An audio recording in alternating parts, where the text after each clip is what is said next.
Muy bien, soñadores, ¿cómo estamos? Yo soy Philip Noat y les doy la bienvenida a nuestra sexta clase de nuestro curso de programación con C++. Hoy vamos a tocar un tema que, seamos honestos, a muchos les da una flojera extrema, pero es mucho más importante que muchas de las cosas con las que tendemos a perder el tiempo: la documentación del código. Y sí, ya sé lo que están pensando, pero créanme, esto es muy sencillo y nos va a ahorrar muchísimos dolores de cabeza.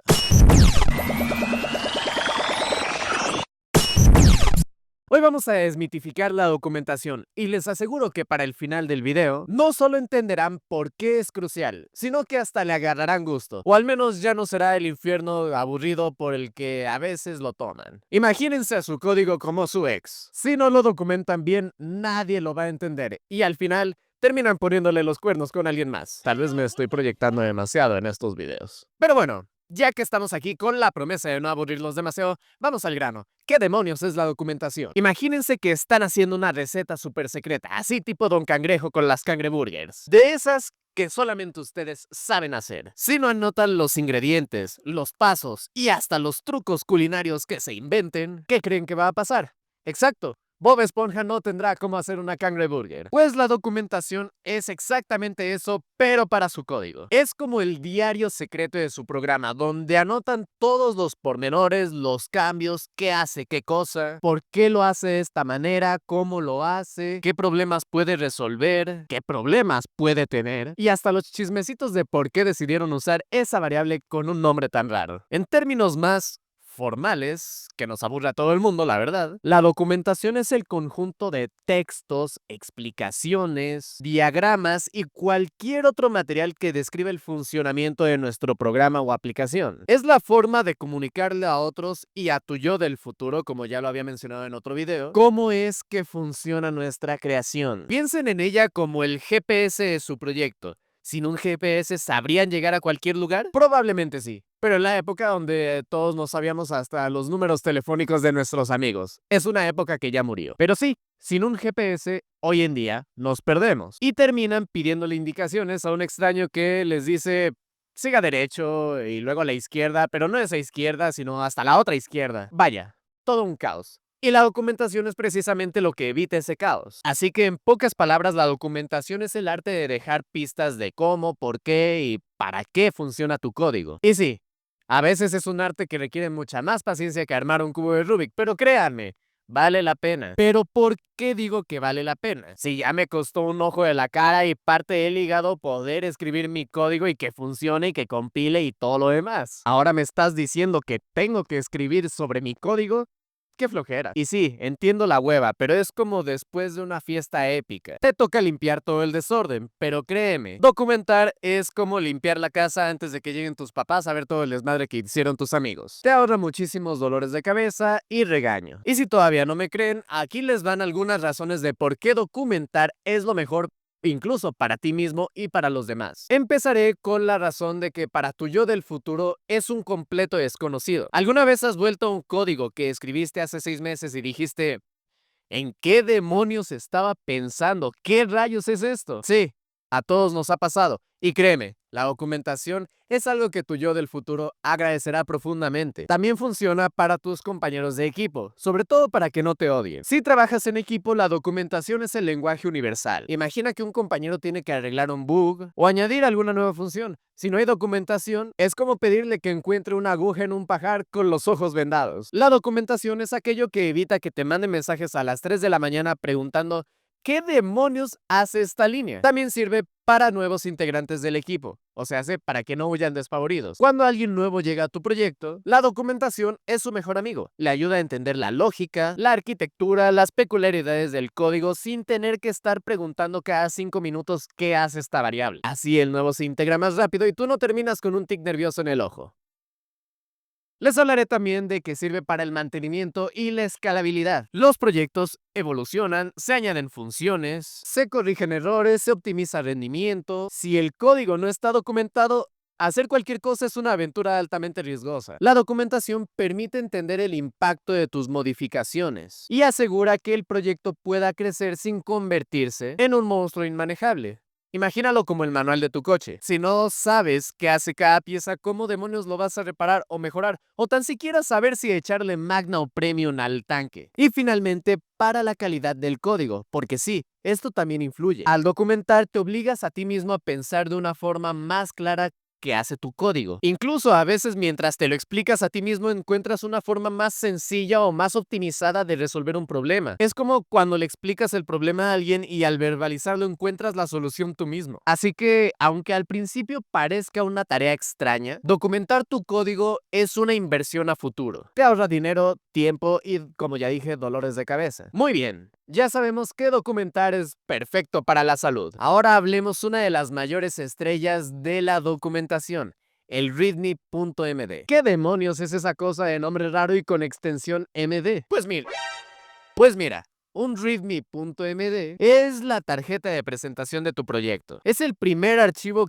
que cualquier persona, incluido tú del futuro, va a ver cuando se tope con tu código, ya sea en GitHub, GitLab o lo que sea que uses. Piensen en él como un resumen ejecutivo del programa, pero sin lenguaje aburrido de oficina. Es el lugar donde le cuentas al mundo, o a tu profesor, o a tus compañeros, o a ti mismo, ¿qué hace cada cosa? ¿Qué hace tu código? ¿Qué hace tu programa? Vaya, ¿de qué va tu proyecto? ¿Qué hace? ¿Cómo se ejecuta? ¿Cómo se instala? Imagina tu proyecto como un videojuego. El README sería esos libritos de contraportada que nos venían en las cajas cuando el formato físico no había muerto. Te dice qué trata, qué necesitas para jugarlo, se hace sus requisitos, tutoriales del control y si tienes suerte, hasta alguna captura de pantalla del gameplay o un libro de arte del proyecto. Si esa contraportada o ese librito es un desastre, ¿tú te animarías a comprar el videojuego?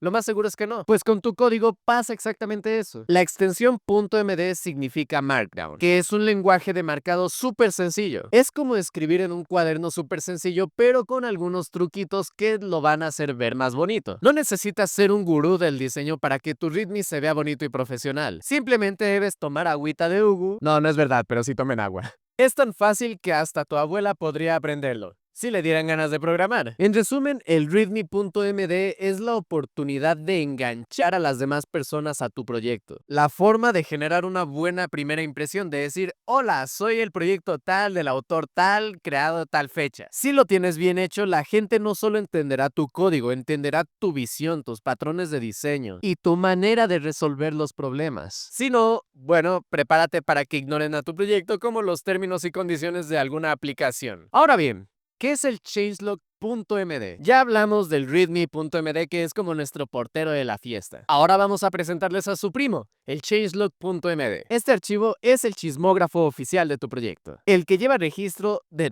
absolutamente todo lo que ha pasado. Si el README es la tarjeta de presentación, el changelog es el historial de vida de tu software. Es un archivo donde se documenta de forma cronológica todos los cambios significativos que ha tenido tu proyecto a lo largo del tiempo. Piensen en él como el diario de a bordo de un barco pirata, como el de Assassin's Creed Black Flag. Cada vez que encuentran un nuevo tesoro, se enfrentan a un monstruo submarino o cazan a alguna bestia marina para vender su carne o cambian de rumbo, lo anotan. Así si alguien pregunta qué carajos sucedió con el parche del ojo del capitán, pueden ir al diario y ver que su loro se lo quitó durante una pelea. La idea es que con solo echarle un ojo al changelog, la gente puede entender qué hay de nuevo, qué se arregló, qué se mejoró, qué se quitó o se rompió. Y esto es súper útil para los usuarios de tu software, porque pueden ver qué esperar en cada nueva versión. Es como cuando actualizas tu aplicación favorita y te sale una lista de novedades. Si esta lista estuviera vacía o dice mejoras de rendimiento por 12ª vez, te vas a quedar con cara de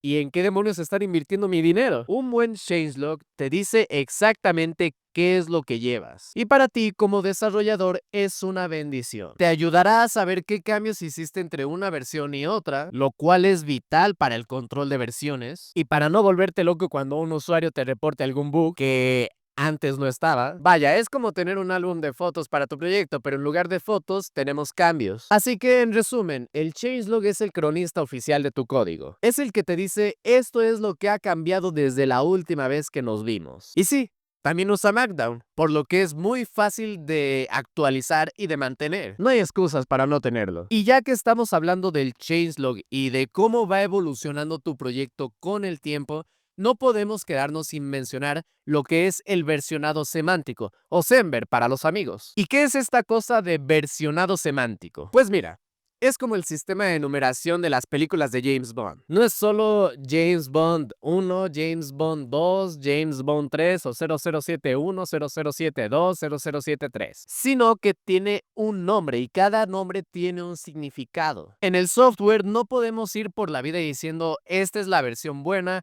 esta es la versión que puede funcionar y esta es la versión que explota. Necesitamos un sistema. Y Semver es la forma de asignar números a la versión de tu software. Y lo hace de una manera que comunique el tipo de cambios que has hecho. Es como un semáforo de tu código. Te dice si puedes pasar tranquilo, si tienes que tener precaución o si de plano mejor ni pasar por ahí. La magia del Semver está en su formato. Mayor, menor, parche. Vamos de uno en uno. Mayor.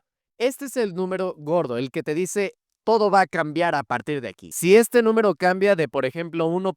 No sé, x.x a 2.x.x, significa que hay cambios incompatibles con versiones anteriores. Es como si tu juego favorito sacase una secuela y te dijera, olvídate de tus partidas guardadas, este es un juego completamente nuevo. Si usas una librería y el número mayor cambia, prepárate para hacer actualizaciones. Luego tenemos el menor o el segundo número. Este es el número que indica que hay nuevas funcionalidades compatibles hacia atrás. Es decir, añadiste funcionalidades nuevas, pero todas las cosas que ya funcionaban antes siguen funcionando perfectamente. Como cuando, no sé, WhatsApp o Telegram añadió stickers, videollamadas o, no sé, llamadas normales. Pero tus chats antiguos siguen ahí y puedes seguir enviando mensajes como siempre. Si este número cambia, puedes actualizar sin miedo a que se rompa todo. Finalmente tenemos al parche, el tercer número. Este es el número de arreglos de bugs y pequeñas mejoras tal vez de optimización o de funciones. Estas pequeñas mejoras también son retrocompatibles, lo que significa que funcionan bien con datos o funciones anteriores. Es el número que aparece cuando resuelves ese error molesto que hacía que tu programa se cerrara inesperadamente. O cuando optimizas algo muy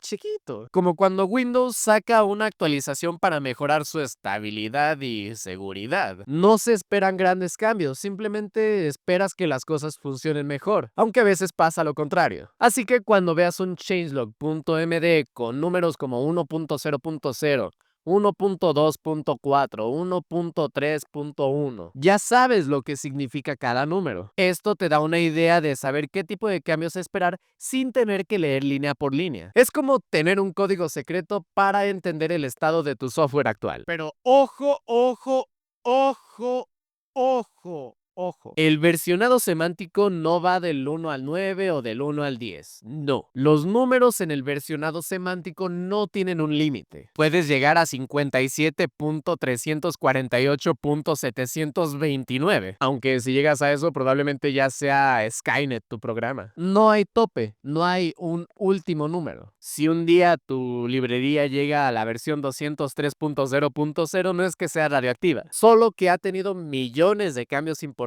en el camino. Ahora bien, suficiente bla bla, suficiente teoría. Vamos con la práctica. Les voy a mostrar la documentación, o sea, el README, el changelog y los comentarios Doxygen de mi proyecto más grande y del cual me siento muy orgulloso. Pero ojo, eso no significa que no deje de ser un proyecto prácticamente de fin de semana, el cual es Linsys, un programa súper chiquito de métodos numéricos que resuelve sistemas en ecuaciones lineales mediante diferentes métodos: Gauss-Jordan, Gauss, Gauss-Seidel, Jacobi. Y no se preocupen, no tienen que saber de álgebra lineal ni álgebra de matrices para entender todo lo que va a venir. No. Esto únicamente nos va a servir como ejemplo de cómo debería verse más o menos un changelog y un readme.md y los comentarios en Doxygen. Así que sin más ni más, vamos al lío. Bueno, chicos, ya estamos aquí en mi repositorio personal de Linsys, específicamente en el archivo readme.md.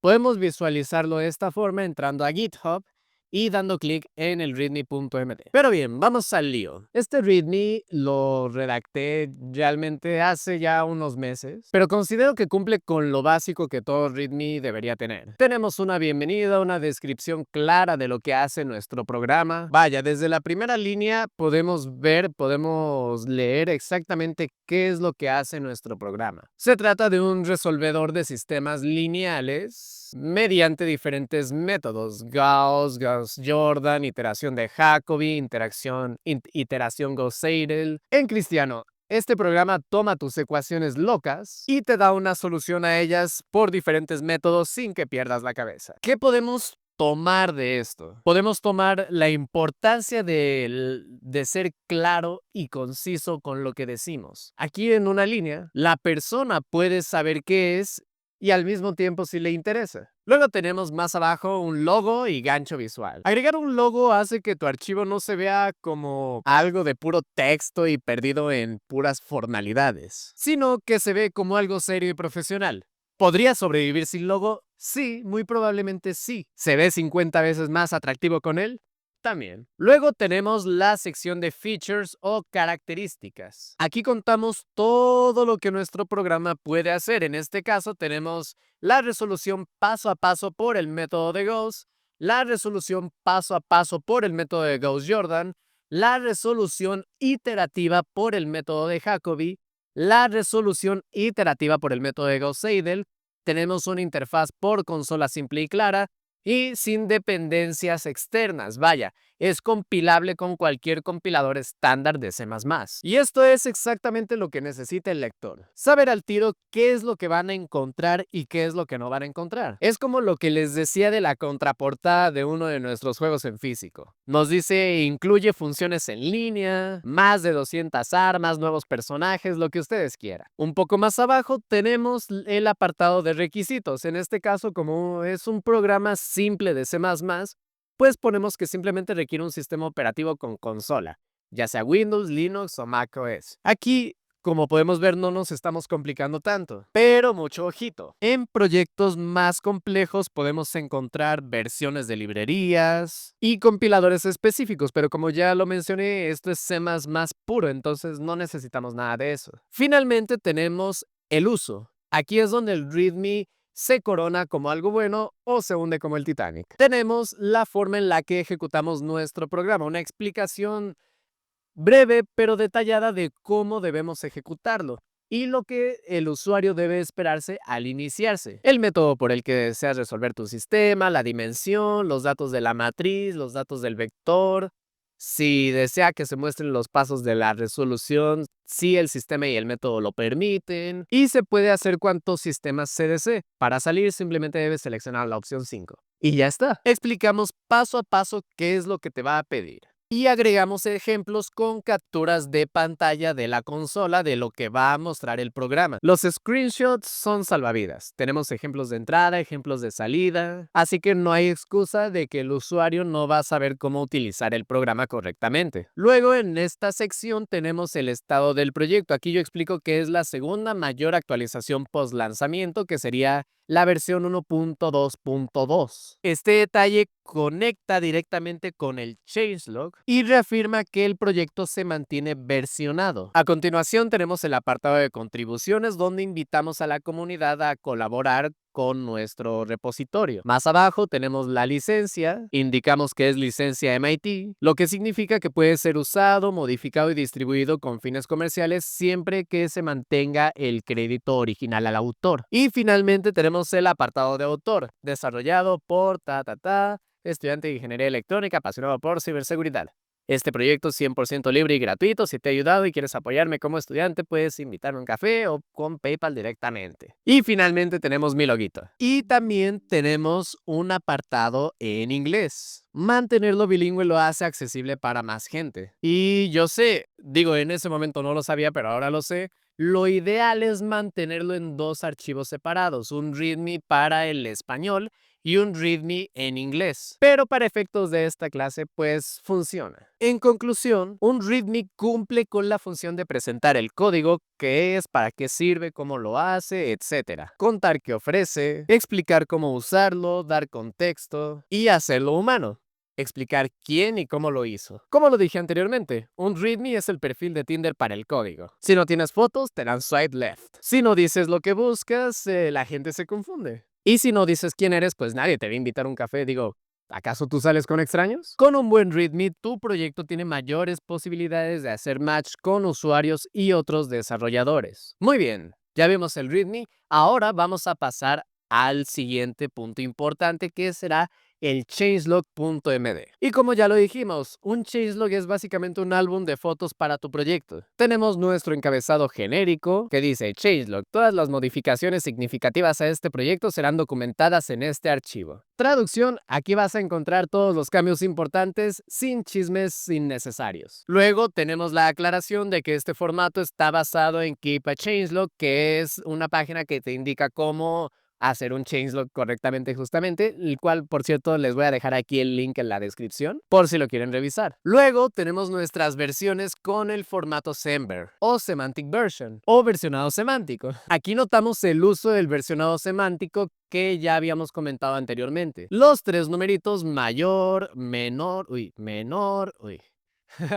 menor, parche, dan contexto. Si esto es un cambio chiquito, grandote o una nueva identidad completamente. Y la fecha es la cereza del pastel, muy importante para saber cuándo fue realizado el último cambio. En este caso fue el 14 de julio de 2025. Luego tenemos títulos que indican más o menos qué fue lo que se hizo. Refactorizado, actualizado, mejorado, añadido, actualizado y añadido, actualizado, comenzado, etcétera. Esto organiza los cambios de forma que hasta alguien con cero paciencia sea capaz de encontrar exactamente lo que está buscando en nuestro repositorio. Y si damos una ojeada rápida al timeline, tenemos nuestra versión 0.0.1 del 5 de junio de 2025, donde fue comenzado el proyecto. De la 0.1.0 a la 0.3.0, implementamos nuevas funciones matemáticas. Aquí empezamos a organizar documentos, limpiar funciones, agregamos compatibilidades, por ejemplo, la presentación de la interfaz. Aquí yo les voy a ser honesto, cuando empecé el proyecto no tenía idea de cómo hacer que la interfaz se resolvieran los errores de compatibilidad con letras españolas con Windows, como la ñ o incluso los emojis. Y luego me enteré de que existían ciertos estándares como el UTF-8. Y esto ya lo había comentado en, me parece, la segunda clase de este curso, en el video de ceros y unos, entendiendo la computadora desde cero, que les había dicho que cuando vieran que no aparecía una ñ o acentos o emojis y en su lugar aparecieran símbolos extraños, era porque posiblemente no estábamos usando las librerías que se utilizan para representar caracteres hoy en día, que es la UTF-8 y el Unicode, sino que por el contrario nuestro programa estaba buscando el ASCII. Si nos vamos más arriba, tenemos nuestro milestone mayor, en donde agregamos la documentación Doxygen al proyecto en HTML y en PDF. Actualizamos el README con el logo, mejoramos la interfaz, actualizamos la documentación y agregamos documentación faltante a archivos donde nos faltaba. Luego comenzamos a agregar nuevos métodos, como el método Gauss-Seidel, como una alternativa para sistemas grandes y equipos de bajos recursos, porque sí, estos métodos iterativos son más ligeros en cuanto a recursos que necesitan. Ya hablaremos un poco más al respecto cuando lleguemos al tema de optimización, pero sí, pese a que los métodos iterativos son un poco menos precisos, son más óptimos. Pero bueno, me estoy adelantando, volvamos al changelog. En resumen, vemos el proyecto crecer desde un prototipo escolar hasta algo más serio. Y creo que lo mejor es que no nos limitamos a decir código optimizado y ya está. Aquí se ven cosas concretas, como la implementación de la clase string, donde por cierto yo mismo implementé una clase string de la cual me siento muy orgulloso, o cuando quité el vector en pro de crear nuestra propia clase matriz. No me acuerdo exactamente dónde está, pero por ahí anda. Miren, aquí está, se implementa la clase como la matrix como clase para orientación a objetos y se realizan cambios en los métodos correspondientes para el correcto funcionamiento. Un ligero refactorizado, tampoco fue tanto. También tenemos la parte donde los métodos iterativos lanzan excepciones si no convergen, cosas así. Lo que garantiza un comportamiento consistente y seguro. Esto muestra que un buen changelog narra cambios con buena intención pedagógica y no frases vagas de un tipo de marketing. Lo que podemos sacar de aquí es que un changelog no es un simple diario, sino que es una herramienta de seguimiento profesional que ayuda a cualquiera o incluso a ti mismo a entender el viaje evolutivo de tu proyecto. Pero bueno, ese fue el changelog. Ahora lo que vamos a ver va a ser algunas funciones con comentarios en Doxygen para que empiecen a familiarizarse con este tipo de comentarios. No sé, por ejemplo, ¿cuál me gusta? A ver, el archivo de validaciones, el CPP, donde ponemos todos los métodos. Aquí tenemos varias funciones que aseguran que un usuario no meta 5.5 donde, por ejemplo, debería haber un entero o peor aún, un carácter. Con Doxygen, en lugar de simplemente poner esto, lo vemos, por ejemplo, de esta manera. Brief, que sería un pequeño resumen, lee un número entero desde la entrada estándar. Vaya, esta función solicita al usuario que ingrese un número entero y valida la entrada. Si la entrada no es válida, solicita al usuario que vuelva a intentarlo. Luego tenemos el parámetro, que es el mensaje que mostramos al usuario para solicitar la entrada, y un return int, que es lo que esperamos que nos retorne ¿cómo se llama? Lo que haya ingresado el usuario. Esto no solamente se ve pro, sino que es fácil de entender y entra súper fácil en la documentación automatizada. La magia está en los param y en el return porque nos explican lo que podemos esperar de entrada y lo que podemos esperar de salida. Vamos con otro ejemplo, mi favorito, la clase Matrix. Este es el corazón para manejar ecuaciones lineales. Bueno, aquí no se ve, creo que lo tengo en el HPP, sí, en el HPP aquí está. Tenemos @class matrix brief, clase que representa una matriz dinámica de tamaño variable. Esta clase permite crear matrices de tamaño definido en tiempo de ejecución, acceder y modificar sus valores mediante el método add y realizar operaciones básicas como impresión y llenado manual. Utiliza punteros inteligentes para gestionar la memoria de forma segura. Esto ya lo entenderán cuando estemos en algoritmos y estructuras de datos. Es muy bonito. Básicamente esta clase es la base de todo lo que usamos en el programa. Y también tenemos sus métodos como el getRows, el getCalls, el método add, que nos da el acceso según un elemento de la matriz con verificación de límites. También tenemos el método de llenar matriz, que es donde solicitamos al usuario cada elemento de la matriz indicando su posición. Con esto, cualquier humano no lo toma como que es simple código, sino que lo ve como lo que es, un archivo que no solo se dedica a resolver X o Y problemas, sino un archivo que explica el cómo se resuelve ese problema. Otro que también me gusta mucho, el methods.cpp y el methods.hpp. Aquí es donde viven nuestras estrellas, que son el método Gauss, el método Gauss-Jordan, el Gauss-Seidel, el Jacobi. Todo eso vive aquí. En vez de una vil nota floja que dice // método de Jacobi, tenemos esto. Brief resuelve un sistema de ecuaciones lineales mediante el método iterativo de Jacobi. Este método utiliza iteraciones sucesivas para aproximar la solución del sistema X igual a B. Requiere que la matriz A tenga diagonal dominante para garantizar convergencia. Tenemos a nuestro parámetro A, que es la matriz de coeficientes, tenemos nuestro parámetro B, vector columna, tenemos el mostrar pasos, la tolerancia, las iteraciones máximas para que no se nos vaya al infinito en caso de que no converja, después de tal o cual intento, y nos retorna un vector, el cual es el vector solución del sistema. Todo esto ya no son solo comentarios, son manuales técnicos completos. Aquí, como podemos ver en los diferentes archivos, todos, excepto el README claramente, todos deben documentar, y el changelog, todos deben documentar su propia responsabilidad. Aquí tenemos el main, que me encanta, donde, como pueden ver, esto es prácticamente el programa. Y esa es justo la idea de la orientación a objetos, la cual entenderemos más adelante. Dejar al main prácticamente limpio. Aquí, como pudieron ver, todo debe tener documentación. Clases grandes, funciones, métodos, archivos enteros, Sí o sí deben contener documentación. Y lo mejor de todo, puedes exportarlos a HTML y tener tu propia wiki del proyecto. ¿Qué más quieres? Ahora voy a pasar un momento a Visual Studio Code. Ya tenemos nuestros comentarios regados como si fueran migas de pan para que nadie más se pierda. Pero ¿cómo convertimos esas migas en un pastel delicioso? Ahí es donde entra el Doxifile. Piensen en el Doxifile como el chef de cocina del Doxygen. Es un archivo donde le decimos a Doxygen exactamente qué es lo que queremos documentar y cómo. Ahora, configurar un Doxifile puede parecer intimidante al principio, más viendo cuántas líneas nos genera.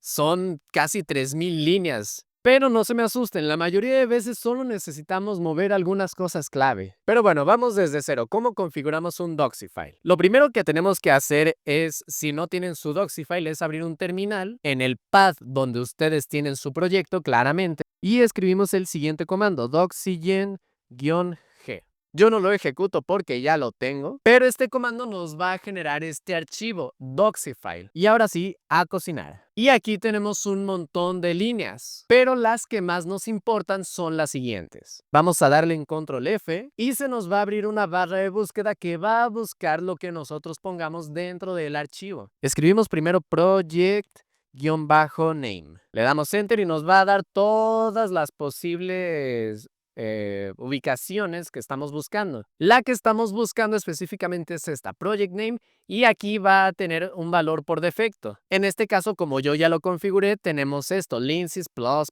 Esto es lo que le dice a Doxygen cómo se llama nuestro proyecto. Es el título que aparecerá en todo el nombre de nuestra documentación, así que pongan un nombre cool. También vamos a buscar algo que creo que no había configurado anteriormente, project-brief.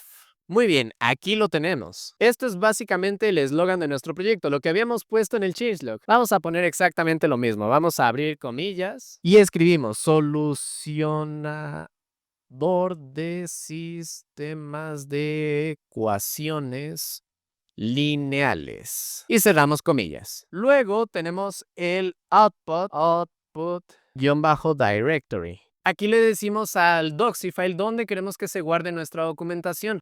Y de hecho no lo había hecho, qué bueno que lo estoy viendo. Vamos a poner entre comillas docs. Y vamos a crear esa carpeta de una buena vez. Docs. Listo. Ya tenemos nuestra carpeta de docs. Luego tenemos el input. Y vamos a buscar el que tiene, a ver, este mero. Aquí tenemos dos opciones, poner uno a uno, como yo lo hice en ese momento, los nombres de todos los archivos que se encuentran en el repositorio, o simplemente hacer esto. Y ya está. Lo voy a dejar como lo tenía antes, para asegurarme de que no se rompa nada. Pero aquí básicamente le estamos diciendo al Doxifile dónde buscar los archivos con nuestra documentación en Doxygen. Luego vamos a buscar File Patterns. File Patterns. Uy, que no es espacio, es guión bajo. Y vamos a buscar el que necesitamos. No está por aquí, vamos a bajar un poco más. Creo que está, aquí está. Y aquí vemos todo esto que lo dejé por defecto. Pero para efectos de este proyecto podemos dejarlo con esto, con esto, con esto, también con esto, con esto, con esto. Aquí le dices al archivo qué extensiones debe escanear. Y justo abajo tenemos esta opción llamada Recursive, lo cual es súper importante. Si le ponemos que sí, Doxygen va a buscar en todas las subcarpetas dentro de tu input. Si lo dejas que no, solo va a buscar en tu carpeta principal. Y luego tenemos lo siguiente, vamos a buscar generate-html y estamos buscando generar HTML. Y tiene que estar puesto en sí. Luego buscamos el siguiente, que es struct-all. Y le ponemos que sí. De esta forma, Doxygen documentará todo lo que se encuentre, incluso lo que no está comentado en Doxygen. Esto es útil al principio, pero lo ideal es que todo esté comentado. Como aquí tengo todo comentado, yo le voy a poner en no. Pero para prototipado, cuando todavía no estás seguro o no tienes todo comentado, le pones en sí y ya te documenta todo. Finalmente le damos en Control S, cerramos nuestro archivo, volvemos al terminal y escribimos Doxygen. Punto. Uy, perdón. Doxygen. Y como podrán ver, aquí en Docs tenemos una subcarpeta llamada HTML y otra subcarpeta llamada LaTeX. La que nos interesa es la HTML. Aquí tenemos absolutamente todo todos los archivos de nuestra página de documentación en HTML. ¿Cómo la abrimos? Yo, como tengo Live Server en Visual Studio Code, lo puedo hacer desde aquí, pero para los que no lo tienen es muy sencillo. Solamente deben irse a su carpeta de archivos y buscar el index y darle doble clic, es todo. Pero bueno, vamos a ver cómo quedó nuestra documentación. Y pues nada, chicos, aquí estamos en nuestra página de documentación del Lindsys++. Y lo primero que nos va a mostrar va a ser el readme.md. Nótense que esto es exactamente lo mismo que ya habíamos visto en GitHub, pero además tenemos varias subpáginas, como por ejemplo Usage. Damos clic y nos va a llevar al apartado de Run. Pero ¿qué pasa? Aquí tenemos otras subcarpetas de clases y archivos, donde aquí tenemos otra subcarpeta llamada Class List. Esta página nos dice cuáles son nuestras clases que tenemos activas en nuestro proyecto. Como pueden ver, aquí está la clase Matrix y la clase String. Si ingresamos a cualquiera de ellas, nos va a mostrar las funciones miembro públicas de nuestra clase, su descripción, su constructor y destructor, la documentación de sus funciones miembro. No, hombre, toda una chulada, la verdad. Y si nos vamos a String, va a pasar exactamente lo mismo. Dense cuenta. Descripción detallada, construcción y documentación del destructor, sus clases miembro. Si nos vamos al index de clases, tenemos nuestras clases ordenadas por orden alfabético. Como aquí nada más son dos, tenemos Matrix y String. Pero si tuviésemos varias, si tuviésemos, no sé, 50, 100, podemos hacer clic en la S, por ejemplo, y nos va a redirigir directamente a la letra S, donde pues vamos a encontrar nuestras clases que empiecen con la letra S, lo mismo con M, A, B, C, D, lo que tú quieras. Luego tenemos un índice de todas las clases miembros, que son nuestros métodos de cada clase. Si damos clic en alguna, vamos a volver a la wiki de la clase y nos va a llevar directamente al apartado de esa clase miembro. Entonces volvemos y también tenemos un apartado de archivos. Y aquí tenemos absolutamente todos los archivos del proyecto. Está cool, ¿no? Básicamente, el Doxifile es el cerebro de nuestro Doxygen. Con unas pocas palabras clave podemos controlar el qué y el cómo se documenta. Generar documentación es básicamente tan simple como un comando en el terminal. Pero bueno, esto es lo que les quería mostrar. Pasamos al Philip Noir del pasado para que les dé la conclusión del video. Bueno, gente, llegamos al final de la clase. Y si sobrevivieron hasta aquí, felicidades. Ya saben más de documentación que la mayoría de desarrolladores de Stack Overflow. De esos que dicen el código se explica solo.